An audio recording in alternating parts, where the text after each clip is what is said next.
Well, in honor of the start of this glorious season, I thought that I would kick things off with the perfect early spring recipe. We're gonna make my springy chicken pot pie. It's gonna be good. Now, the reason I wanted to do a pot pie today is because early spring, you never really know what the weather's gonna do. Sometimes it's a little rainy. I'm gonna knock on wood right now, but there might be a little snow. We never know. There's always that weird spring snow.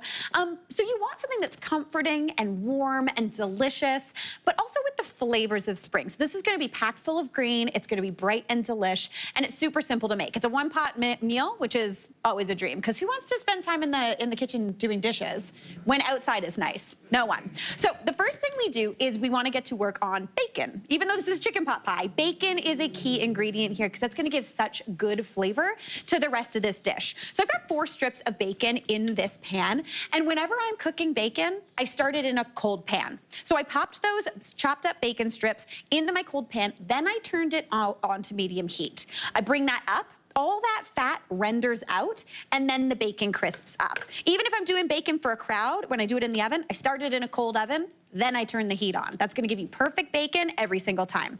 So now I'm just gonna remove that bacon from the pan, just using a slotted spoon. And do you see all that beautiful bacon fat that's left behind? That is exactly what I'm looking for. I want that. That I'm gonna use to cook. This is almost like free flavor. You didn't have to go out and buy any extra butter or oil because you got bacon fat, my friend, and that is a good thing. Did anyone ever have the apple juice can of bacon fat in their fridge? Or was that just me? Okay, good. We've got some yeses. I'm on board. All right, now into that bacon fat, we're actually gonna cook our chicken. So over here, I have got 6 chicken thighs. Boneless, skinless is easy. You could do this with chicken breasts as well. This is gonna cook up really nicely. I'm gonna season those up with some salt, a little bit of pepper. If you want, you could add on some other seasoning here as well, but we're just sticking to easy breezy today. Then I'm just gonna grab a pair of tongs. Oopsie, we got that. And I'm gonna sear this chicken off in that bacon fat. So again, this is over around medium-high heat. And I'm gonna add that chicken right into that bacon fat. That sound is exactly what you're looking for, that little bit of a sear. Now, when you buy chicken thighs, boneless, skinless, they always come kind of rolled up. So make sure to unroll them, because then they'll cook up even quicker, which is a dream. So pop those babies in. Chicken thighs like this, I'm gonna cook them for, I'm gonna say 4 to 5 minutes per side. That's gonna give you a nice sear and cook them through. This is gonna keep cooking in the oven though, so if this doesn't cook all the way, it's totally cool because it's gonna sit in the oven for a bit. So while that chicken gets to searing, we're gonna chat, I think my current favorite onion. Does that sound fun? I'm very excited about it. These are the things that excite me in my life. We're talking leeks. I love a leek.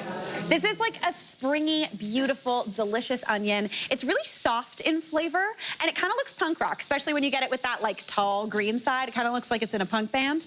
I'm a big fan of it. I love leeks so much, but the one thing I don't like is they're often sandy. Unlike a normal onion, which you buy and usually you just remove the peel, chop it up and use it, you do need to wash these really well. So what I'm gonna do is you wanna just cut that in half into a manageable slice. Then you cut it in half.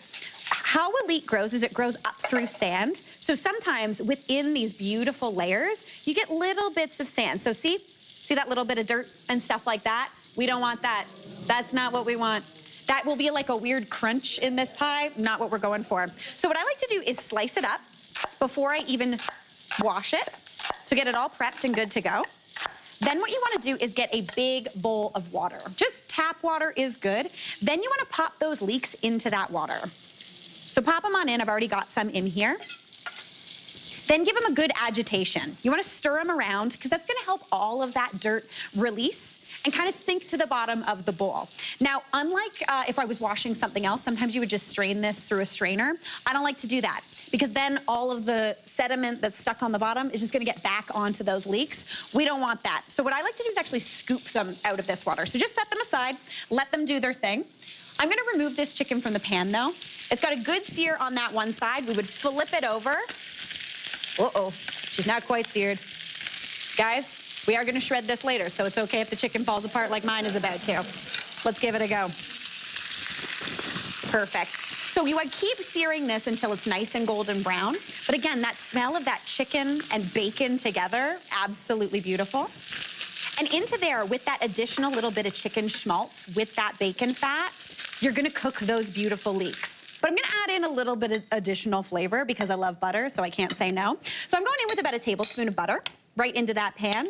So not only do we have that bacon fat, we've also got chicken schmaltz. We've got all the goodness going into here. And I'm gonna add in those leeks. Now, as opposed to, again, straining those leeks out, I actually like to just lift them out of this water and pop them in. Any water that's stuck to them is gonna help deglaze that pan, get all that bacon and chicken off the bottom. It's gonna be absolutely beautiful. So that's 2 leeks that I've got sliced up. And leeks cook down really, really sweet and tender. They're absolutely beautiful. So now I just want to season that up with some salt, a little bit of pepper. The salt helps to draw out excess moisture and help those cook down even nicer. But now we're going to season this even more with some garlic. So I'm going in with about 2 cloves of garlic, and I'm just rasping them right on into the pan on top of those leeks. That's going to cook down and get nice and sweet and punchy. And by grating the garlic like this, every single bite is going to have a little bit of garlic flavor in there, which is a dream to me. If you wanted to, if you're hitting up the farmer's market and that's kind of happening in your neck of the woods, feel free to use spring onions as opposed to those leeks. That would give punchier flavor, but really, really tasty. All right, gonna give that a little bit of a mix together. And then in addition to that salt and pepper, we're also gonna use my very favorite spice, and that is nutmeg. So I don't have a pocket today. So my wonderful friend Joe made me a little nutmeg pocket. Can you even deal with this? Wait, look at that, I got it. I got a nutmeg pocket. Joe is the best, we love it. All right, I'm gonna add a little bit of nutmeg in here. Now, nutmeg and leeks go together like, oh my gosh, peanut butter and jelly. They're so, so good. It just brings a nice little sweetness into everything. So give that a mix up. And I just want those leeks to cook down for about 5 minutes. So I'm gonna pop a lid on there. Let that start doing its thing. And then over here, I have got some of that chicken that I've already seared off. So this one's already fully cooked, looking absolutely beautiful. Now, if you want to here, you could shred the chicken, you could chop the chicken, really do whatever you'd like. I think I'm gonna do a little bit of a chop. So let's get that right on out of here. Now, you can chop this as chunky or as fine as you would like. Since it's chicken thighs, it's gonna stay nice and juicy. You could also do this shredded, again, like I said. If you only had chicken breasts handy, that would be beautiful and shred up beautifully. Even if you have leftover chicken, heck, even if you don't want to make chicken, know what you could do? Buy a rotisserie chicken, stick it in this pot pie. What a dream. All right, that's looking beautiful. I would keep chopping this up until everything's nice and diced. Let's check on those leeks, see how those are going. They have cooked down already. I know I said 5 minutes, but these cooked down really, really quickly. Those are looking beautiful. I'm gonna give that a stir. But now we wanna basically make a stew, like a little tiny stew that goes underneath that pastry. So onto these leeks, I wanna add on a little bit of flour. That's gonna help build a roux with all of that fat that's going on in that pan. So I'm going in with 3 tablespoons of flour, scattered right onto those leeks. Beautiful, beautiful. Give that a stir in, and you do want to toast that flour off. Anytime you are making a roux, which is just fat and flour mixed together, used to thicken things up, you do want to toast the flour for about 30 seconds to a minute, or else it's going to taste a little raw floury, a little gluey. We don't want that. What's better than bread? Toast. So toast your flour. It'll be great. All right, give that a nice little mix in.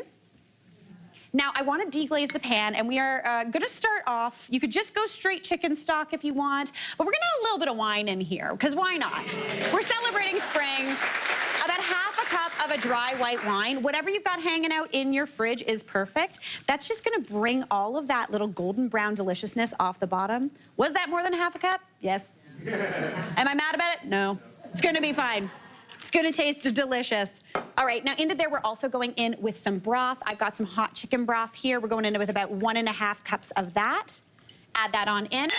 Then we're gonna go in with more of those spring vegetables. So the first thing I wanna add in is some greens. You could use any sort of dark leafy green you've got. If you've got spinach hanging around, use that. I pretty much always have kale on hand, so I've got some nice dino kale here, the black kale, Tuscan kale, but really anything. Collard greens would be great, Swiss chard would be really wonderful. So I'm gonna add that right on in, just on the side. That's a good few handfuls. Then I'm going in with a cup of peas, and are these frozen peas? Yes. But they were from spring last year, so it's all good. So I'm gonna add those in as well. And then to season up that broth a little bit as well, and to make it a little bit more creamy, I'm gonna go in with a little bit of sour cream. This is kind of a sneaky one that I always do. That sour cream, it brings a little bit of brightness and lightness, kind of like what lemon would do. So just about half a cup of sour cream right on in. Little bit of mustard, because I love a little mustard, and sometimes you just think of Andrea Bucket and you need a little bit of mustard. About a tablespoon of that. Got mustard on my finger? This is a messy dinner, I'm not gonna lie, guys. It's not in real life, but right now, Mary Berg on the good stuff, she's being a little messy today. All right, give that a good mix together. Then what you wanna do, mix that chicken in, pop that bacon in there, and then you're gonna cover it with store-bought puff pastry. Now, my trick with store-bought puff pastry when I'm making a pot pie is I actually like to stack them. I get 2 sheets, because I like extra thick pastry on my delicious pot pie. So get both, stack them up, little bit of egg wash on there. Then you wanna pop that into your 400-degree oven. That 400-degree oven, it needs to go in there for about a half an hour, and then you end up, there's a dog here. The dog smells the pie.